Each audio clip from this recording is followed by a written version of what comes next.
Lamentações, capítulo de número 3, versículo de número 29.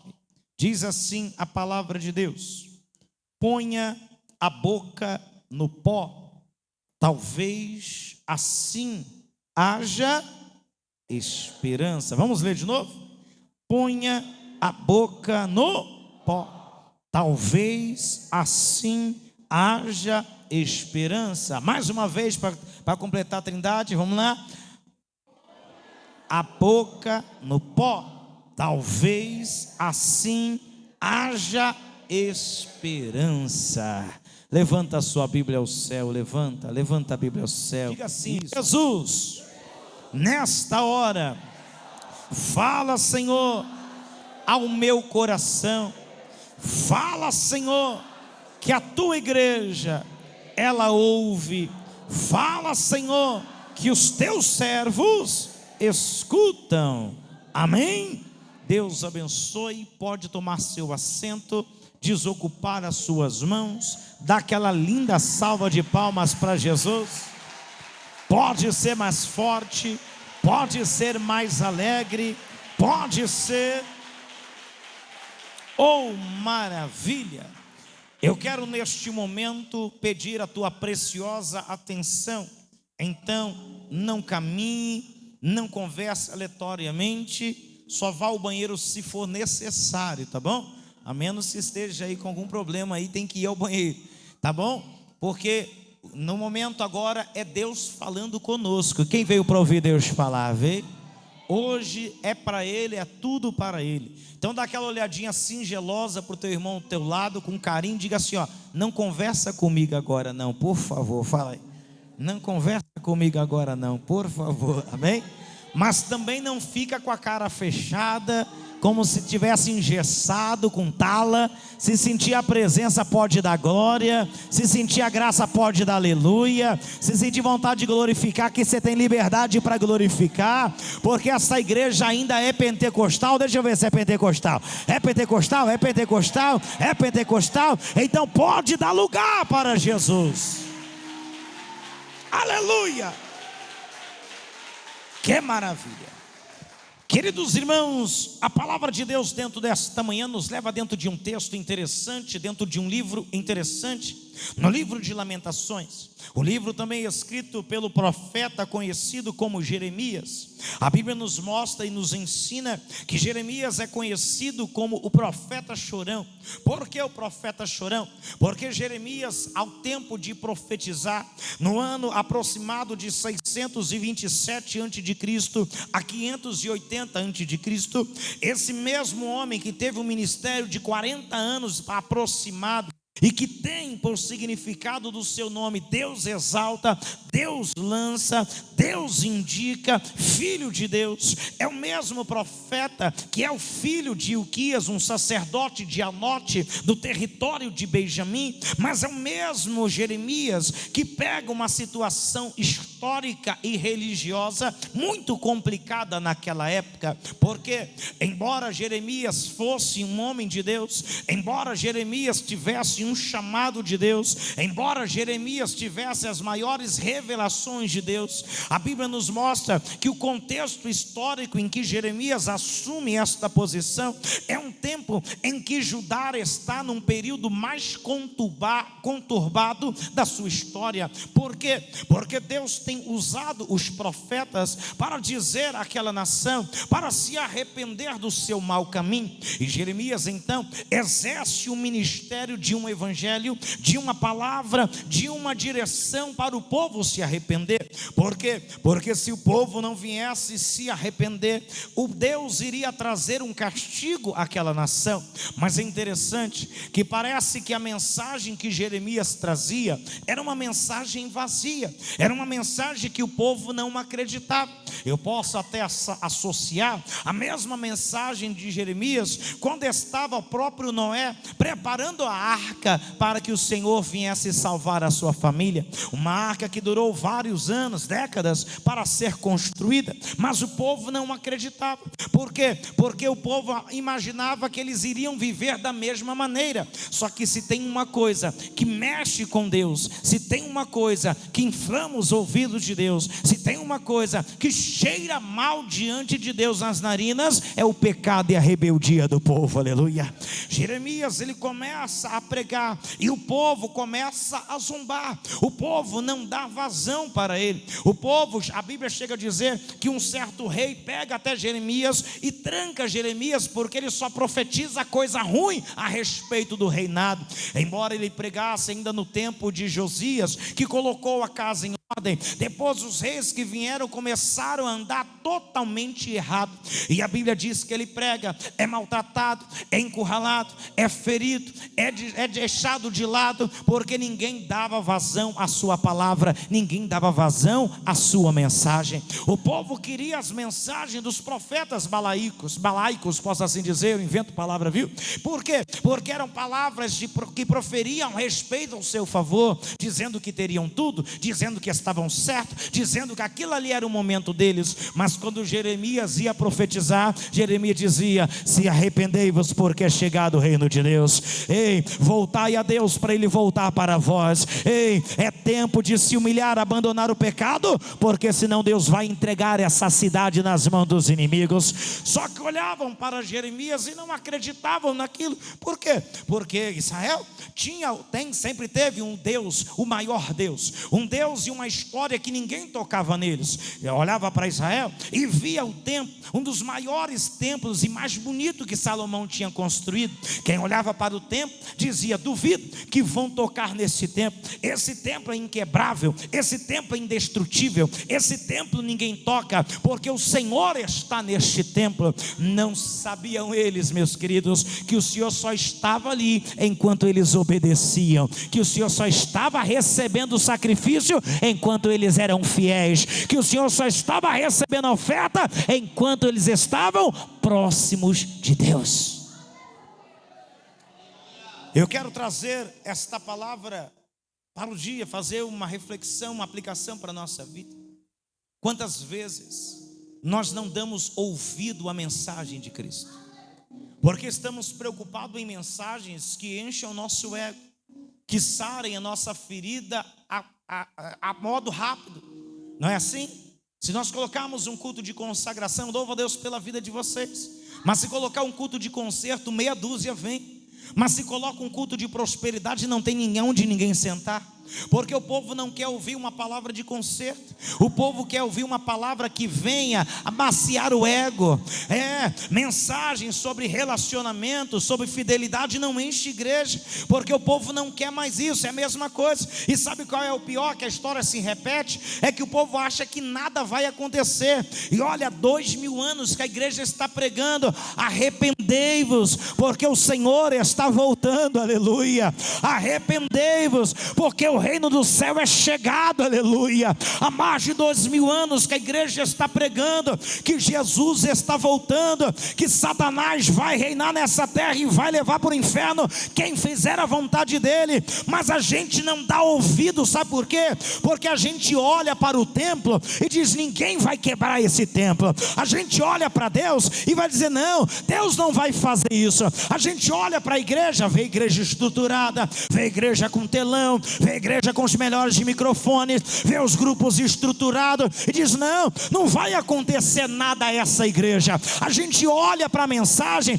e desvaloriza a mensagem, achando que nada vai acontecer. Só que Deus nos trouxe nesse dia de humilhação para despertar a igreja e dizer a esta igreja: Ele vai voltar sim, Ele vai corrigir a terra sim. Agora deixa eu te dizer uma coisa: Ele não vai corrigir começando lá de fora, não. Ele vai corrigir começando de dentro, aleluia. quando olhavam para Israel, olhavam para Jeremias, não acreditavam que ia acontecer. E Jeremias está pregando, Jeremias está chorando, Jeremias está clamando, mas o povo não está ouvindo, não está dando ouvido à voz do Senhor. Por quê, pastor? Sabe por quê? Porque eles não acreditavam que o mal estava chegando. Só que neste século que se repete, Deus está falando: ouvi a igreja do Senhor, ouve a igreja do Senhor, porque a palavra está sendo pregada, e são dias de arrependimento, são dias de deixar o pecado de lado, são dias de olhar para o alto, são dias de encarar a serpente, são dias de olhar para Jesus, porque a qualquer momento a trombeta vai tocar,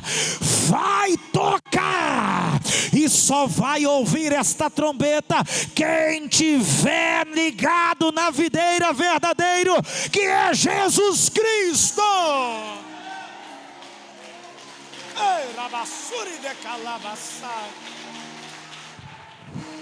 Aleluia. Jeremias está pregando e o povo não está ouvindo. A Bíblia nos mostra, irmãos, que agora o exército babilônico entra na cidade de Jerusalém. Aquele que era o maior templo e o mais monstruoso e mais santificado, agora é saqueado. Os muros de Jerusalém são quebrados, tornados-se ruína. Quando olham para as paredes do templo estão praticamente, para você entender, já derretidas, porque tudo que é de utensílio está sendo levado para a Babilônia. Jeremias está contemplando este mal súbito, e quando de repente que pensa que pelo menos o povo vai estar ali, sabe o que acontece? Os melhores, os mais inteligentes, os mais prováveis, o rei e toda a sua cúpula real está indo também em cativeiro para a Babilônia. Jeremias, quando olha, o coração dele estremece. Jeremias, quando olha, a alma dele entristece. Sabe por quê? Porque é muito triste ver alguém se perdendo e não poder fazer nada. Aleluia. É muito triste ver a igreja se perdendo e não poder fazer nada. Sabe que sentimento é esse? É o sentimento dos pais aos filhos, que queria que os filhos dessem o melhor fruto, preparar o melhor lugar para ele, mas infelizmente tem uns que dizem: não vou para onde meu pai está me orientando, e toma suas próprias decisões. Quando o pai e a mãe vê aquele menino tomando decisões que vai machucar, dói na alma. Quem já passou por isso? Dói ou não dói? Eu não sou pai, mas eu tenho sentimento paterno, que eu já fui chefe de família. Quando você olha assim, você diz: meu Deus, por que vai tomar? Eu tenho um caminho excelente para ele, mas ele escolhe outro lugar, ele escolhe outra direção. Essa tristeza, Jeremias está na alma,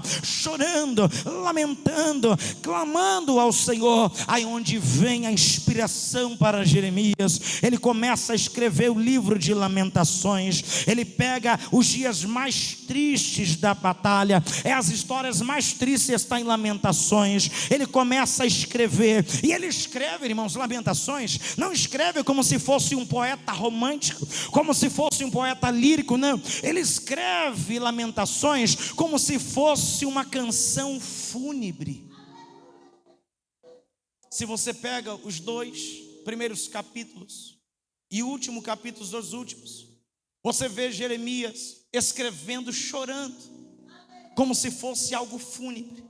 Ele chega a escrever cada estrofe de A a Z, para mostrar ali que o sofrimento é longo.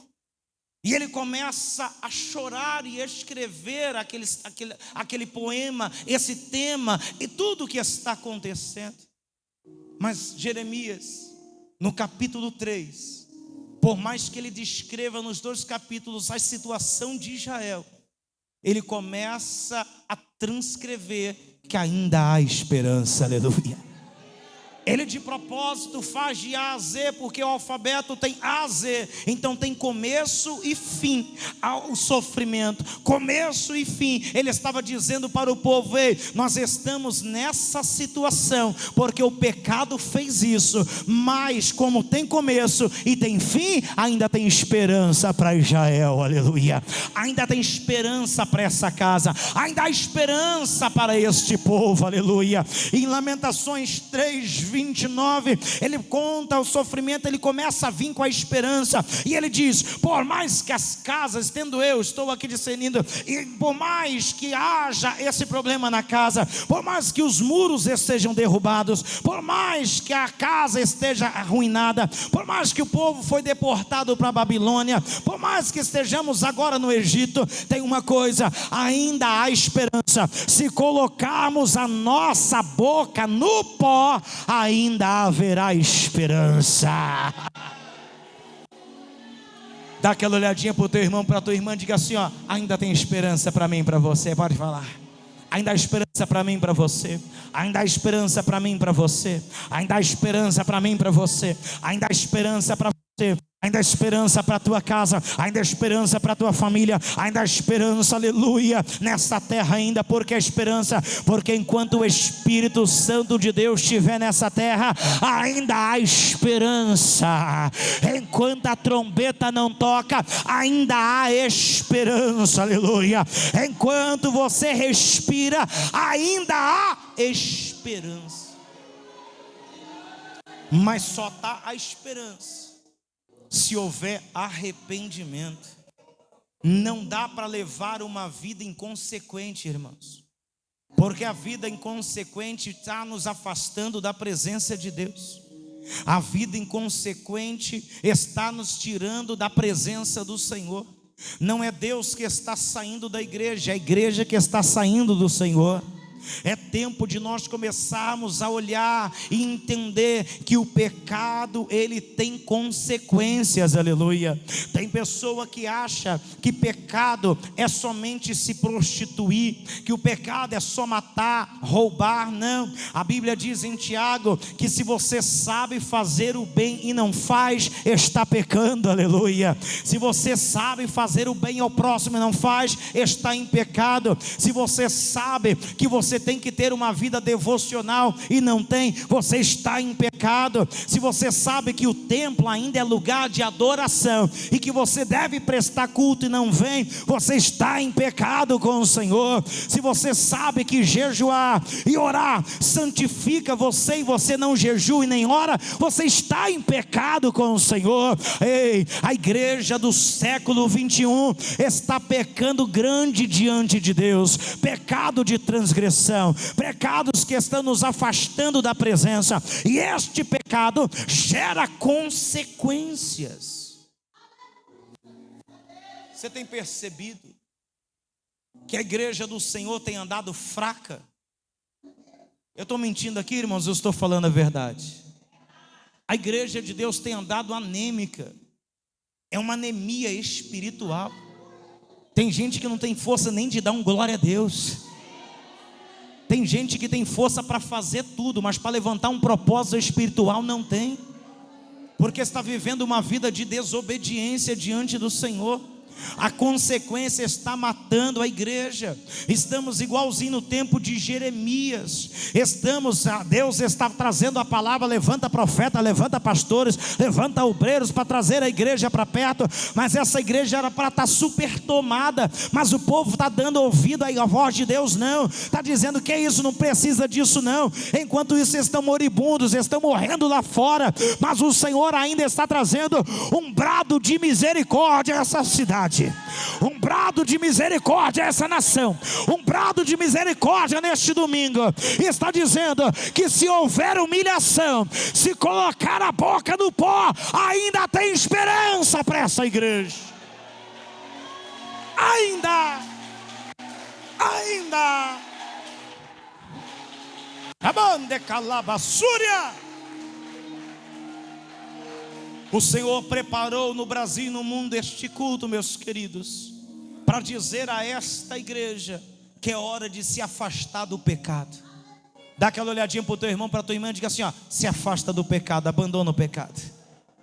A Bíblia diz que quem abandona o pecado e confessa, alcança o quê? Misericórdia. Abandona o pecado, por quê? Porque o pecado tem consequência. O pecado te afasta de Deus.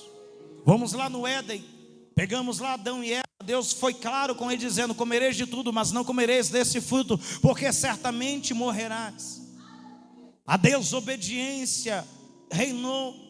Deus descia ao meado do dia para falar com Adão e com Eva, mas quando o pecado entrou, eles se esconderam da presença de Deus. O pecado nos faz se esconder da presença, mas por mais que a gente se esconda da presença, a misericórdia dele nos encontra. Aleluia. O Senhor encontra eles, tecem roupas novas para eles, mas por causa do pecado, eles tiveram que sair do paraíso. O pecado te tira da presença, te afasta da presença. E tudo que Satanás quer é te afastar da presença de Deus. Você não precisa fazer muita coisa. As pessoas pregam e acham que o pecado de Adão e Eva foi a relação sexual deles. Não, foi só desobedecer uma ordem que Deus tinha dado. Quando você desobedece o mandamento de Deus, você se afasta da presença de Deus. E a igreja do século 21, irmãos, é triste dizer isso, mas está vivendo um tempo de afastamento de Deus. Cadê os batismos com o Espírito Santo? Cadê os falar em línguas? Cadê os paralíticos andando? É sinais. Cadê as enfermidades sendo expelidas de forma visível, escandalosa? Por quê, pastor? Deus parou? Deus não parou. É porque nós saímos da presença. Mas Deus levantou esse culto para dizer: eu quero te colocar de novo na presença.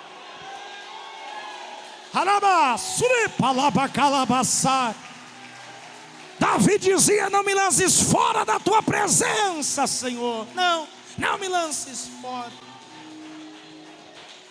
O pecado, ele te leva à morte. Não foi só sair da presença, Adão. Não foi só sair da presença, Eva. Mas o pecado nos leva à morte.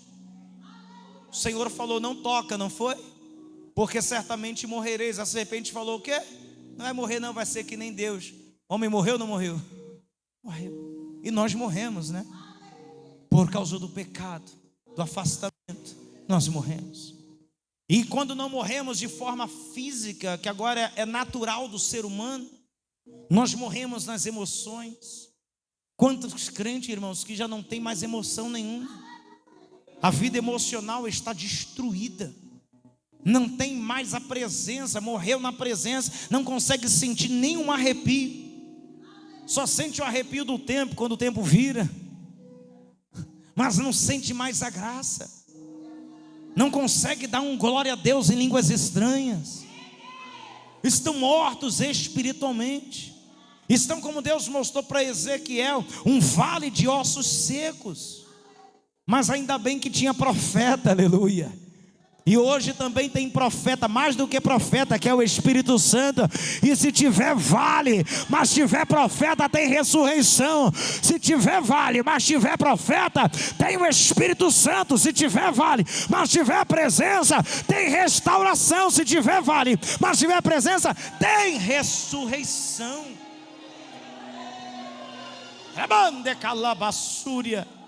Mas o pecado nos leva à morte. Vamos lá, naquela mulher adúltera, pega em ato de adultério. Pegaram as pedras para apedrejar ela, porque com a lei foi quebrada, a lei foi escrita nas pedras foram quebradas, então na pedra ela vai morrer, na pedrada ela vai morrer. E quando todos iam apedrejar, perguntaram para Jesus: essa daí foi pega em ato de adultério, Senhor, o que faz? Pelo pecado é morte. Porque o pecado nos leva à morte. Mas aí a misericórdia entra. Jesus está ali. Aquela mulher está arrependida com certeza. E Jesus fala o quê? Quem não tiver pecado, atire a primeira pedra. A pedra, quando aos poucos todo mundo foi deixando a pedra. E quando olhou diz: mulher, cadê os seus acusadores? E ela diz: não estou vendo nenhum, Senhor. Então ela diz: se eles não te condenaram, eu também não te condeno. Vai e não peques mais. Você entende? O pecado te leva à morte. Mas se abandonar o pecado, se humilhar para Jesus, Ele diz para você: eu não te condeno, vai e não peques mais. Pode exaltar a Ele.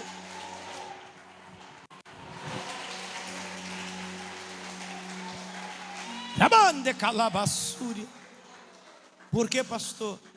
Porque Deus quer nos libertar. Nós somos pecadores. Quem é pecador aqui? Nós somos.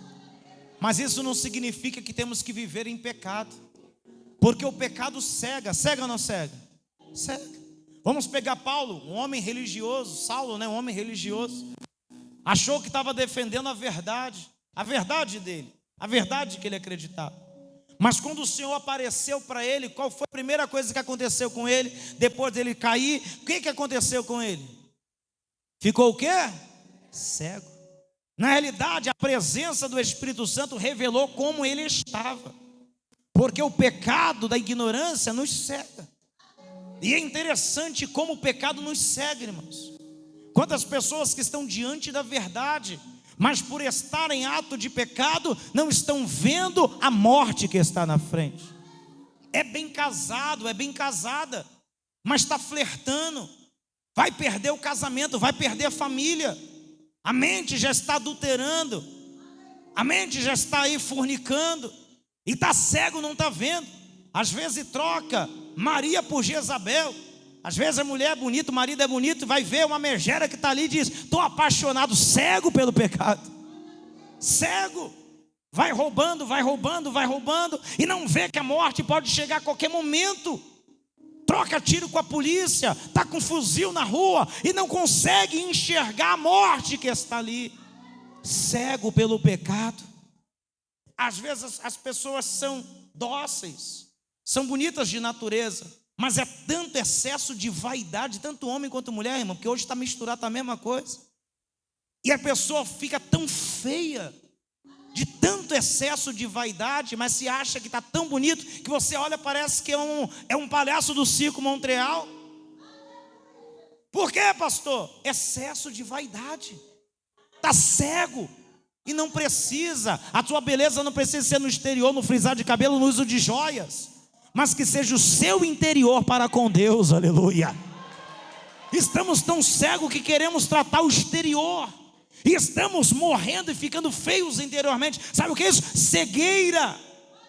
E a cegueira nos leva à morte também. Só que quando Jesus aparece, a cegueira cai por terra, aleluia. É tempo, irmãos, de sermos simples. É tempo de voltarmos à simplicidade. Não estou dizendo para ninguém parar, né? Não vou ser tonto de dizer parar de se arrumar, de se cuidar, de se ajustar. Mas, irmãos, pelo amor de Deus, no seu limite, na sua essência. Para que colocar uma persiana na cara desse tamanho que fecha, abana o carro todinho? Para que essa palhaçada? Para que esses negócios em excesso? Os homens andando tudo justinho, tudo apertadinho, já não anda mais, está que nem uma minhoca, não sabe se é homem ou se é mulher. Temos que tomar vergonha na cara, irmãos. Temos que voltar à simplicidade da igreja, à simplicidade de Cristo. Estamos cegos. Estamos vindo para a igreja, não é mais para cantar, não é mais para pregar, mas subimos o altar para pregar melhor do que o irmão que pregou, para cantar melhor do que o irmão pregou. Isso aqui não é reality, isso aqui não é disputa, isso aqui é lugar de entrega. Estamos cegos. Cegos. Calabassuri declamas. O povo estava cego e não estava vendo. E qual foi a ruína do povo? Ser transportado para a Babilônia. Ver a sua casa sendo destruída, vendo a sua família sendo destruída, vendo a sua riqueza sendo tomada. Porque é isso que acontece quando estamos no pecado. Vou mais além, que Deus está me dando autonomia para dizer. Quando estava o Senhor no deserto, 40 dias jejuando, a Bíblia diz que Satanás o tentou. E no último dia, Satanás declara uma palavra que não estava mentindo. Uma das primeiras vezes que eu vejo Satanás não mentindo. Por quê, pastor? Porque ele diz claramente: se me adorares, se prostrares, eu te darei isso, porque tudo a mim me foi dado. Satanás está mentindo? Não. Porque o que Satanás está falando foi exatamente o que Adão fez. Deus fez a terra para o homem cuidar, regar, multiplicar. Mas por causa do pecado, tudo que foi dado ao homem, Satanás teve para ele. O Senhor Deus chega a falar: Adão, por causa de ti a terra é maldita. E se é maldita, a maldição é do Satanás. Então ele estava falando a verdade. Porque quando nós vivemos uma vida de pecado, sem santificação, sem buscar a presença, sem estar diante da vontade, nós estamos delegando tudo que é nosso para Satanás. Mas quando a gente se arrepende e volta a ter uma vida devocional, aí nós temos a autoridade de Jesus dizendo: para trás de mim, Satanás, somente a Deus adorar, somente a Ele servir, diz a palavra. Autoridade contra o pecado, autoridade, pode exaltar. Ei, rabacalabassuri de calabaçá.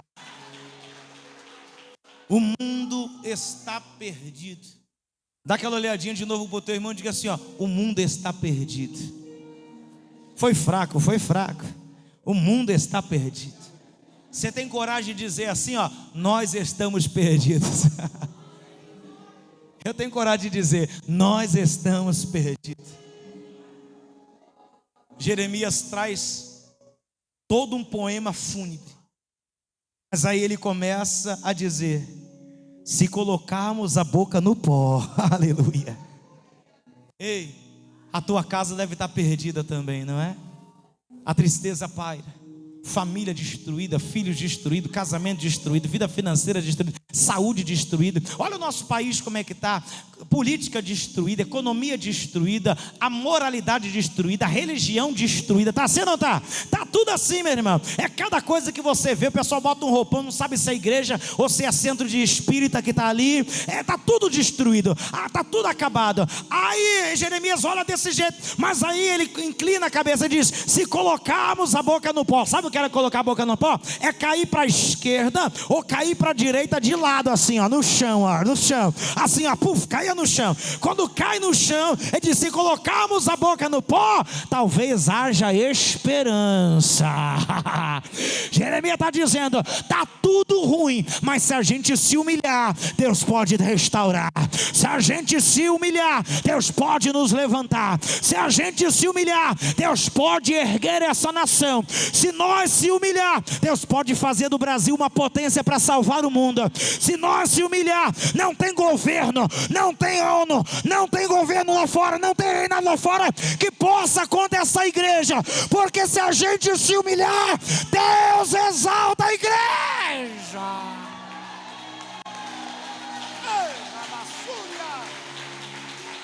Tem que abandonar o pecado, tem que se humilhar, tem que pedir misericórdia, tem que viver para Cristo.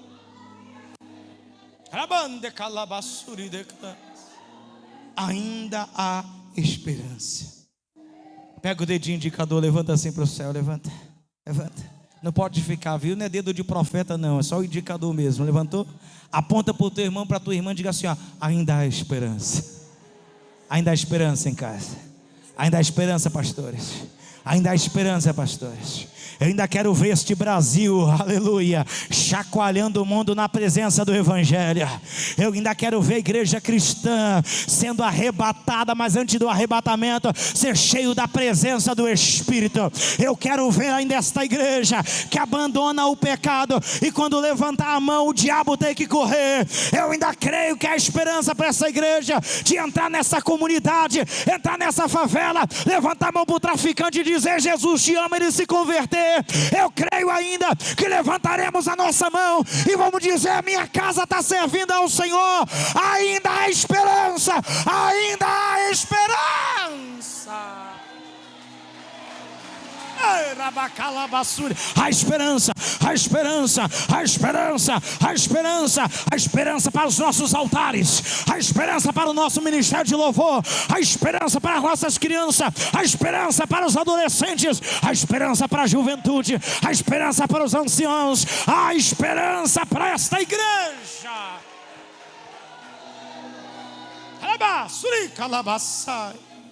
Fica de pé, só quem crê que tem esperança fica de pé, só quem crê que há esperança fica de pé. Fica de pé, a esperança. Nós temos que abandonar o pecado. Quem entendeu, diga glória a Deus. Que nos rodeia tão de perto.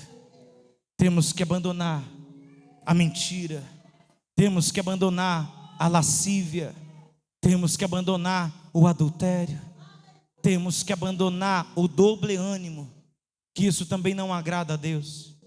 Eu fico incomodado. Eu não sei como é que os crentes de hoje conseguem não vir à igreja, irmãos. Não vem à igreja de jeito nenhum. É uma vez na vida, outra na morte. E não é 1, 2, não. Isso está generalizado. Como ser crente sem ir no templo para adorar? Eu adoro em casa. Isso é desculpa, meu irmão. Aqui ainda é uma comunidade para buscar a presença. As pessoas estão tratando a igreja como se fosse um centro esportivo ou um clube. Vem quando quer, quando deseja, quando está aí, quando não tem, quando tem um evento, quando tem alguma coisa. Não, Deus não quer essa adoração. Deus quer a sua adoração plena lá na tua casa, mas aqui no templo, que ainda é a casa dele. Porque ele diz: essa é minha casa e será chamada casa de... Ainda é a casa dele ainda. O Senhor está fazendo um convite dentro desta manhã. É tempo de se arrepender. É tempo de buscar a presença dele. É tempo de abandonar o pecado. Quem vai abandonar o pecado? Deixa eu ver. O pecado é tudo que te afasta de Deus. Aleluia. Se o teu celular está sendo o maior tempo, é pecado contra Deus. Se a tua rede social, você passa mais tempo na rede social do que lendo uma palavra ou dobrando o joelho, está pecando contra Deus. Distração. Se o teu lazer está maior do que a interatividade com a tua comunidade, com Deus, é pecado contra Deus. É tempo de buscarmos a presença. Levanta as suas mãos em adoração. Levanta e diga.